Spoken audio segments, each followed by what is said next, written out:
మొన్నటి వరకేమో Los Angeles, ఇప్పుడేమో south Korea. Last week సన్షంగ్ లో ఘోరమైన వైల్డ్ ఫైర్ స్టార్ట్ అయింది. ఏమైందని చూస్తే due to dry conditions and high winds వలన ఫైర్ స్లోగా స్టార్ట్ అయ్యి మొత్తం అంతా నాశనం చేసేస్తుందని రిపోర్ట్స్ చెప్తున్నాయి. 2,15,000 acres ఆఫ్ ల్యాండ్ కాలిపోయింది.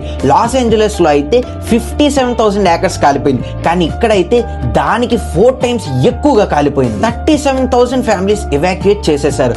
చిన్న చిన్న షెల్టర్స్ లో ఆ ఫ్యామిలీస్ ఉండాల్సి వస్తుంది. 28 మెంబర్స్ చనిపోయారు. సాడ్ పార్ట్ ఏంటంటే ఒక 1300 year old గోన్సా టెంపుల్ కాలిపోయింది.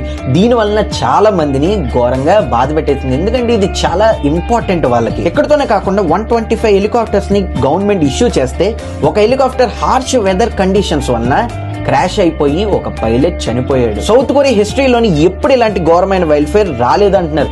రికార్డ్ బ్రేకింగ్ వైల్డ్ ఫైర్ అంటే ఇది. లాస్ ఏంజలస్ గురించి అయితే లోకమంతా చాలా పోస్టులు పెట్టి మంచి రెస్పాన్స్ ఇచ్చింది. కానీ సౌత్ కొరియా కాబట్టి పెద్ద ఎక్కువ రెస్పాన్స్ రాలేదని వాళ్ళు కూడా బాధపడుతున్నారు. 2025 నుండి ఒక డిజాస్టర్ తర్వాత ఇంకో డిజాస్టర్ వస్తుంది.